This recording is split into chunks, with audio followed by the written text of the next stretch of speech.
روز چهارشنبه، حالا هر چهارشنبه میخوایم بگید مهمه، بعد از نماز عصر سلامو که دادید بلافاصله بلند میشید 2 رکعت نماز میخونید مثل نماز صبح، هیچ چیزی هم اضافه تر نداره. نیت نمازم هدیه به روح امام جواد. نیت نماز امام جواد نیست.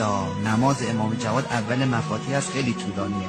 نیت میکنید برسه به روح امام جواد این نماز. هم بعد از اینکه سلام نماز رو دادید دیگه بلند نمیشید، فی مجلس همونجا 146 مرتبه. این عدد ابجد توسل به امام جواد.